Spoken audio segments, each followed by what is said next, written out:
سلامتاي بمقدام كل خرنعات عالم كينكم ناس channel تكاتولو زلهم سناينا عرفت المزنقاع ان قدام سنبتنا تمنقو لو ما عاد دما كمتي كل جزي نقبرو ناي سومناوي فوركس ماركت فوركاست وي اناليسيس حيزا مسير له شير لايك سبسكرايب غيركم كسام ودات تكاتولو ندما باخبرات يعدمكم كلمنا بتكنيكال محلافنا كم لومد ابت فاندامنتال سايد زمس زلو سومنون توسن ناي نيوز ايفنت ወይ ድማ ንማርኬት ክፀሉ ዝኽእል ዜናታት ኣለና እቲ ብዛዕባ ኢንተረስት ሬት ዝምልከት ሕጂ ካብቶም ሜጀር ካረንሲ ዝበሃሉ ወይ ቶም ኣብ ኢኮኖሚ ፅቡቅ ሓይሊ ዘለዎን ሃገራት ናይ ስዊዝ ፍራንክ ሲኤችኤፍ ከምኡ ናይ ኣውስትራልያ ናይ ኤዩዲን ኣለና ማለት እዩ ናይ ኢንተረስት ሬት ተሪፍና ኣሎ እቲ ካልእ ከም ዝረኣናዮ ብዝሓለፈ ሰሙን ናይ ዓዲ እንግሊዝን ናይ ካናዳ ናይ ዩኤስን ነርና ማለት እዩ ብፍላይ ናይ ዩኤስ እንድሕርኢናዮ ኣዝዩ ዓብ ዝኾነ ናይ ኢንተረስት ሬት ምቁራፅ ገይሮም ማለት እዩ እዚ እውን ኣብቲ ዝሓለፈ ቪድዮ ገሊፅናያ ነርና ዳርጋ 9% ቁረፅ ምዃኑ ርኢናያ ነርና ኢና ናይ ዓዲ እንግሊዝ እውን ከምቲ ዝነበረ ዝኾነ ለውጢ ከይገብሩ ሓሊፎም ኣለው ሕጂ ድማ ዝመፅእ ዘሎ ሰሙን ናይ ስዊስ ፍራንክ ዝለዓለ ናይ ምቁራፅ ተኽእሎታት ኣለዎ ንሱ እዩ ከዓ እቲ ዝዓበየ ኣብ ናይ ፎሬክስ ማርኬት ዓብ ፅልዋ ዝገብር ማለት እዩ ከምኡ ናይ ኣውስትራልያ ድማ ነቲ ኢንተረስት ሬት ከም ዘለዎ ክሕዝዎ ዝለዓለ ተኽእሎታት ኣሎ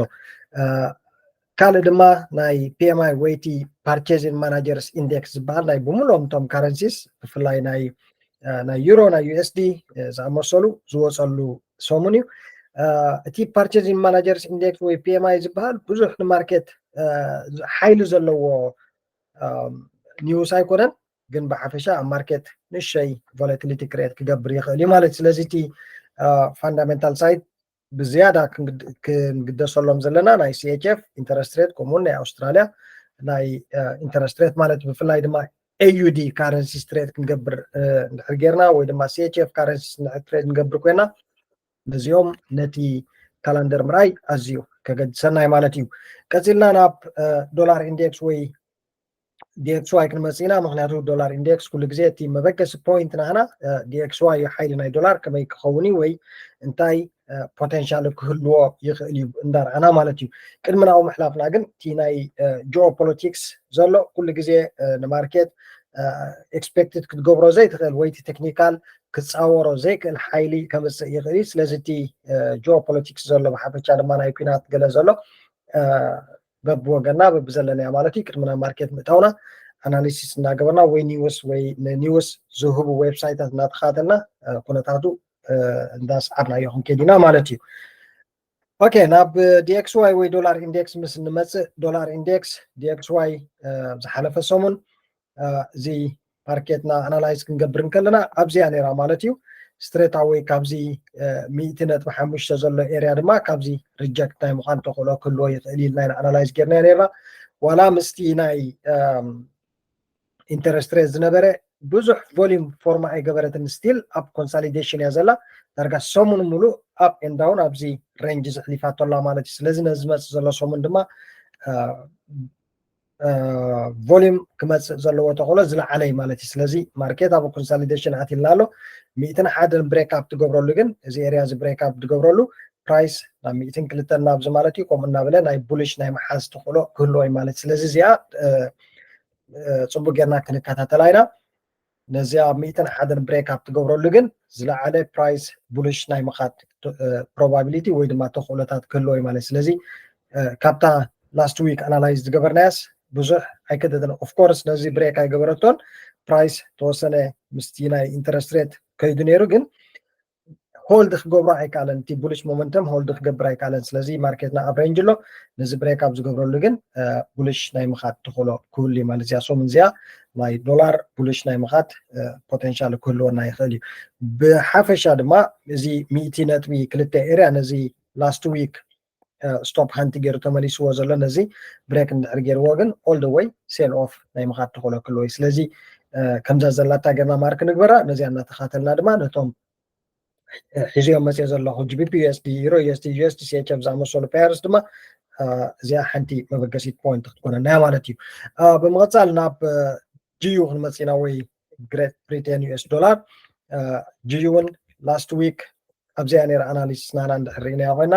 1.31 51 ኤርያ ብሬክ እንድሕር ጌራ ባይ ፖዚሽን ክንሕዝ ኢና ኢልና ኣብዚ ነይሩ ናህና ማርኬት ርኢናያ ስትሬት ኣዌይ ድሕሪ ብሬክ ኣውት ፕራይስ ኦል ደ ዌይ ጎን ኣፕ ብድሕሪ ድማ ሪትሬስ ምስ ገበረ ልዕሊ 200 እንደ ኣባብ ዝኸውን ፒፕ ከም ዝርኦ ዘለና ይከይዱ ማለት እዩ ካብ ላስት ዊክ ስትሬት ኣዌይ ኣብዚኣ ነራ እንድሕር ርኢናያ ሳንደይ ማርኬትና ኣናላይዝ ክንገብር ከለና ካረንት ፕራይስና ኣብዚ ነይሩ ማለት እዩ ድሕሪ ብሬክ ኣውት ድማ ኦል ደ ዌይ ከም ዝርኦ ዘለና ፕራይስ ብሬክ ኤንድ ሪቴስት ምስ ገበረ ልዕሊ 200 ፒፕ ከይድልና ኣሎ ሕጂ ከንታይ ኢና ክንፅበ ነዚ ዝመፅእ ዘሎ ሰሙን ነዚ ዝመፅእ ዘሎ ሰሙን ድማ ሕጂ ቢሪሽ እንድሕር ክንብል ኮይና 1.32 73 እዚኣ ስትራክቸር እዚኣ ኣብ ናይ መወዳእታ ሰዓታት ናይ ሰሙን እንድሕር ርኢናያ ፕራይስ ኣዝያ ኢምፖርታንት ዝኾነ ሌቨል ፎርም ገይርልና ኣሎ ፕራይስ ድማ ፅቡቅ ገይሩ ሪስፔክት ገይርልና ኣሎ ስለዚ 1.32 73 ብሬክ ክሳብ ዘይገበረ ዝኾነ ሴል ዝበሃል ኣይክንርኢ ኢና እዚኣ እንድሕር ብሬክ ገይራትልና ግን ኦል ደ ዌይ ክሳብ 1.31 ካብዛ መበገሲት ፖይንት ማለት እዩ ክሳብ ኣብኡ ሴል ፖዚሽን ክንርኢ ኢና ብካልእ መንገዲ ድማ ፕራይስ ናብዚ 1.3273 ንብሎ ዘለና ኤርያ መፅኡ ሪጀክት እንተገይርልና ድማ ቡሊሽ ኮንፈርሜሽን ምሳበና ባይ ክንርኢ ኢና ኣብ ናይ ስሞለር ታይም ፍሬም እንድሕር ርኢናያ ሕጂ ከምቲ ዝድለ ፐርፌክት ኣይኮነትን ግን ፕራይስ ነዚኣ ኢና ንሪኣ ዘለና ማለት እዩ ናይ ስሞለር ታይም ፍሬም ቢዩቲፉል ኤርያ ኦፍ ቫልዩ ፎርም ገይርና ኣሎ እዚኣ እንተመፅያትና ሾርት ፖዚሽን ክንርኢ ኢና ማለት እዩ ስለዚ ኣብ ዶላር ኣብ ጂቢፒ ዩኤስዲ ከምዚኦም ዓይነት ሙቭ ኢና ክንርኢ ኣበይ ትኸይድ ሓቢርና ንሪኣ ኢና ማለት እዩ ብፍላይ ከምዚ ናይ ላስት ዊክ ዝነበረ ድሕሪ ብሬክ ኣውት ቡሊሽ ሙሉእ ብሙሉእ መፂልና ኦል ደ ዌይ እንድሕሪ ከይዱ ድማ ካብዚኣ 1.3273 ቡሊሽ ክንርኢ ኢና ማለት እዩ ብምቕፃል ናብ ጂቢፒ ጂፒዋይ ክንመፅ ኢና ጂቢፒ ጂፒዋይ ናይ ላስት ዊክ ቪድዮና እንድሕር ሪኢኹማ ፕራይስና ስትሬት ኣዌይ ኣብዚኣ ነራ ዳርጋ ዝለዓለ ፕሮባቢሊቲ ድማ ጂቢፒ ጂፒዋይ ቡሊሽ ኢና ክርኢ ተባሂልና ነርና ምክንያቱ ማርኬት ሪጀክሽን ገይርልና ኣሎ ኣት ሴም ታይም ድማ ሪጀክሽን ፎርም ገይርልና ኣሎ ኣብዚ ስለዚ ፕራይስና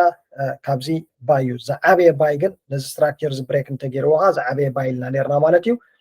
ከም ዝንሪኦ ዘለና ድማ ዘይቋረፅ ክሳብ 650 ፒፕ ዝኸውን ማርኬት ኦል ደ ዌይ ጎን ኣፕ እታ ቪድዮ ናይ ላስት ዊክ ዝነበረት ናይ ጂቢፒ ጂፒዋይ ተመሊስኩም ክትሪእዋ ትኽእሉ ኢኹም ፕራይስና ድማ ስትሬት ኣዌይ ካብዚ ሪጀክሽን ምክንያቱ ሰንቲሜንት ናይ ካንድል ኣብዚ ሪጀክሽን ምስ ኮነልና ኦል ደ ዌይ ልዕሊ 600-700 ፒፕ ማርኬት ከይድሎ ማለት እዩ ሕጂ ከንታይ ኢና ክንፅበ ፍሮም ጂቢፒ ጂፒዋይ ሕጂ ኣብ ጂቢፒ ጂፒዋይ 109.39 እዚኣ ስትራክቸር እዚኣ ብሬክ ክሳብ ዘይረኣና ዝኾነ ሴል ኣይክንብል ኢና ማለት እዩ እዚኣ ንሪኣ ኣለና እዚኣ ብሬክ እንድሕር ገይራትና ሴል ፖዚሽን ክርኢና ኦል ደ ዌይ ዳውን ኣብ ናይ ቡሊሽ ዝምልከት ከዓ ፕራይስ ኢት መይ ፑሽ ኣፕ ክሳብ ኣብዚ ብካልእ ሰናርዮ ማለት እዩ እዚኣ ሪትሬስመንት ከይሃበትና እንድሕር ናብ ዝመፅያ ካብዚ 193.35 ሴል ፖዚሽን ብሬክ እንተዘይገይራ ማለት እዩ ብከምዚ መንገዲ ግን ክንሪኣ ኢና ማለት እዩ ሕጂ ብዚ ዘላቶ ዝኾነ ኣይንትንክፋል ኢና ፕራይስ ግን ነዚኣ ፑልባክ እዚኣ ሂብና ሪጀክት እንተኮይኑልና ቡሊሽ ክንርኢና ኦል ደ ዌይ ከምኡ እናበለ ማርኬት ቡሊሽ ናይ ምኻድ ተኽእሎ ከምፅእ ይኽእል እዩ ማለት እዩ እቲ ዝዓበየ ሜይቢ ክሳብ ኔክስት ዊክ ፀናሐና ይኽእል እዩ እዚ 193.35 ኤርያ ዝብሬክ እንተኮይኑ ግን ዳሴት ኦል ደ ዌይ ፕራይስ ክሳብ ኣብዚ ባይ ናይ ምኻድ ተኽእሎ ክህልዋ እዩ ስለዚ ብሕፅር ዝበለት ከምዚኣ ገርና ማርክ ንግበራ 190 ነጥቢ 390 ብሬክ ክሳብ ዘይገበረት ዝኾነ ሴል ዝበሃል ኣይንርኣይ ማለት እዩ ቀፂልና ኣብ ናይ ዩሮ ዩኤስዲ ክርኢና ብዝሓለፈ ሰሙን ዩሮ ዩኤስዲ ኣይወሰድናያን ምክንያቱ ኣብ ብዙሕ ምቹእ ዝኾነ ቦታ ኣይነበረትን ኣብዚ ኤርያ እዚኣ ነራ ማለት እዩ ሕጂ እንድሕር ርኢናያ ግን ኣዝዩ ቢዩቲፉል ዝኾነ ማርኬት ስትራክቸር ፎርም ገይራትልና ኣላ እንድሕር ርኢናያ ኣብ ዘለና ናይ ፕሪቪየስ ኤርያ ኦፍ ቫልዩ ሕጂ ድማ ፕራይስ ንዑ ኦረዲ ሚቲጌት ገይርልና እዩ ስለዚ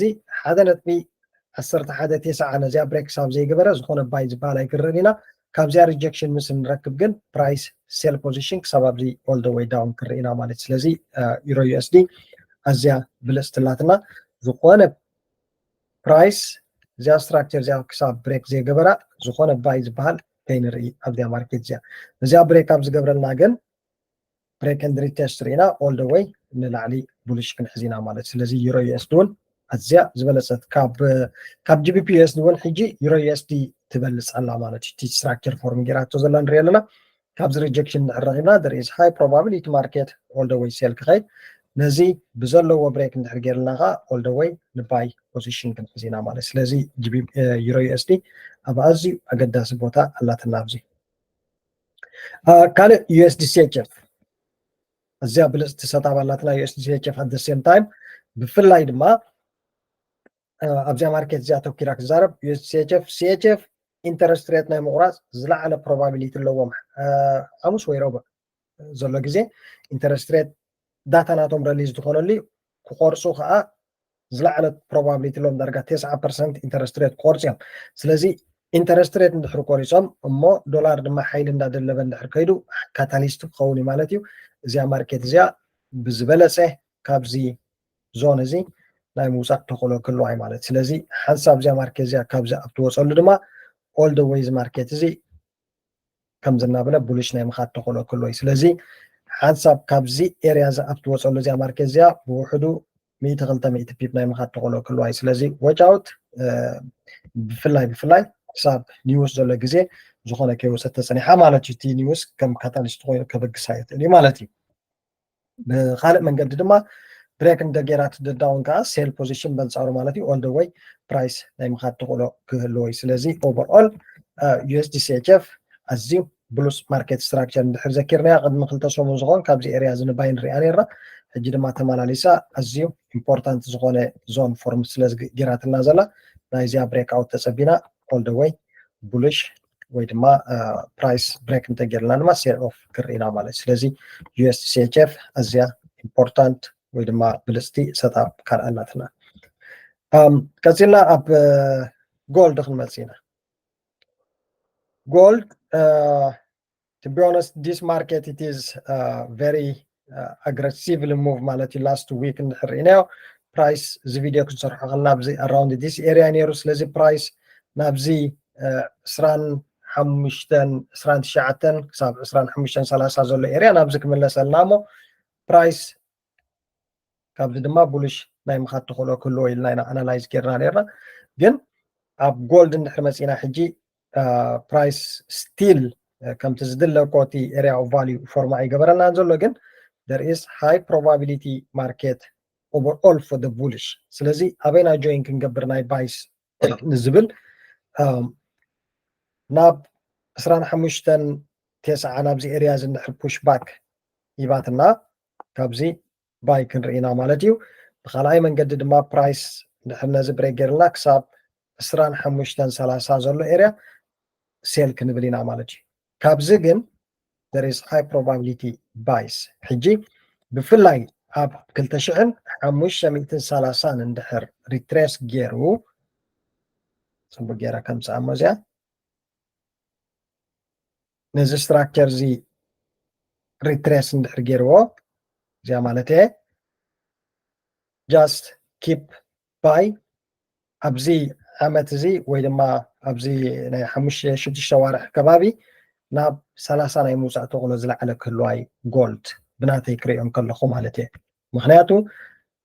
ዴይሊ ታይም ፍሬም እንድሕር ጌርናዮ ወይ ብዝለዓለ ታይም ፍሬም እንድሕር ጌርናዮ እዚ ማርኬት እዚ ሙሉእ ዓመት ፍሮም ኦገስት ላስት ይር ጀሚሩ ማለት እዩ ዝኾነ ናይ ቢሪሽ ኣይረአየናን ፕራይስ ፑልባክ ይገብር ኣሎ ኦፍ ኮርስ ግን all our trend is bullish ስለዚ እዚኣ ፑሽ ባክ እዚኣ ወይ እዚኣ ፑል ባክ እዚኣ እንድሕር ሂብና ከዓ ፕራይስ ኮንቲኔሽን ኣብ ውሽጢ ዝነዊሕ ኣዋርሕ ክሳብ 30 ናይ ምብፃሕ ተኽእሎ ክህልዎ ይኽእል እዩ ስለዚ ንሕጂ ግን ንሕና ፎር ታይም ግን ቀረባ ግዜ ከም ኢንተርዴይ ወይ ስዊን ትሬደርስ መጠን ናብ 25-30 እንድሕር መፂልና ሴል ባይ ክንርኢና ማለት እዩ ብካልእ ድማ 25-9 ናብዚኣ ስትራክቸር እዚኣ መፅኡ እንድሕር ቡሊሽ ኮንፈርሜሽን ይብና ባይ ክንርኢና ማለት እዩ ኦቨርኦል ስቲል ናይ ቢሪሽ ዝኾነ ኣይሃበናን ኣሎ ስለዚ ነቲ ሪትሬስመንት ዘሎ ቢሪሽ ካንድል እናርአና ኣብ ቁሩብ ኣቲና ክንወፅእ ንኽእል ኢና ግን ትዝዓበየ ትረንድ ናና ናይ ባይ እዩ ዘሎ ማለት እዩ ስለዚ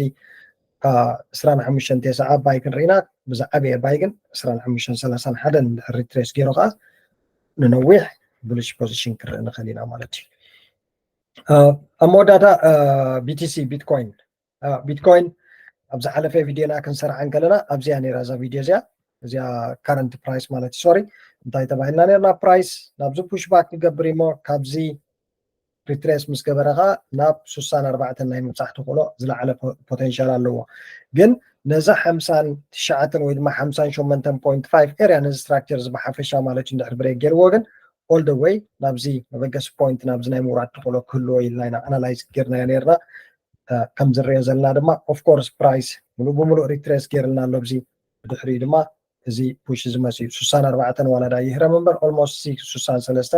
ነቲ ብ200 ገለን መፂልና ኣሎ ማለት እዩ ብጣዕሚ ናይስ ኣናሊሲስ እያ ነይራ ላስት ዊክ ሕጂ ድማ ኣብ ኣዝዩ ኣገዳሲ ዝኾነ ኤርያ ኦፍ ቫልዩ መፂልና ኣሎ ቢትኮይን ፕራይስ 64,500 ናብዚኣ ፑሽ ክገብር ማለት እዩ ብድሕሪኡ we may expect price pull back እዚኣ እንተዘይ ኮይና ድማ ስትሬት ኣዌይ ፕራይስ ንሕነዚኣ ብሬክ ገይርና all the way ናብ ንባይ ጥራሕና ክርኢ ስለዚ ሕጂ ብዚኣ ዘላታ 64,500 ብሬክ ሳብ ዘይገበረ ዝኾነ ባይ ኣይትረኣዩ ወይ ባይ ኣይነርካ ማለት እዩ ንዓ ብሬክ ኣብ ዝገብረሉ ግን ናብቲ ኦል ታይም ሃይ ክሳብ ኣብዚ ናይ ምብፃሕ ተኽእሎ ክህልዎ እዩ ማለት ስለዚ ቶም ቢትኮይን ትሬድ ትገብሩ ኣብ ኣዝዩ ኢምፖርታንት ለቨል መፂልና ኣሎ ማለት እዩ 64,500 ብሬክ ተገይሩ ጥራሕ ኢና ባይ እንርኢ ማለት እዩ ምክንያቱ እዚ እቲ ባይ ክንብሎም ዝግባአና ሕጂ ድማ ኣብዚ ብሬክ ሳብ ዘይገበረ ባይ ትበሉ ፖቴንሻሊ ፕራይስ ፑል ባክ ክገብር ይኽእል እዩ ማለት እዩ ያ ስለዚ ንሎማዓንቲ ሕዚአን መፅአ ዝነበርኩ ቪድዮታት ነዚ ይመስላ ስለ ምክትታልኩም ደጊመ የመስግን ከም ኩሉ ግዜ ትገብሩለይ ሓገዝ ትገብሩለይ ምትብባዕ ብጣዕሚ እየ ዘመስግን ሼር ላይክ ሳብስክራይብ ኣይንረስዕ እናበልኩ ብካልእ ቪድዮ ክንራኸብ ኢና ሰሰናዩ ቻው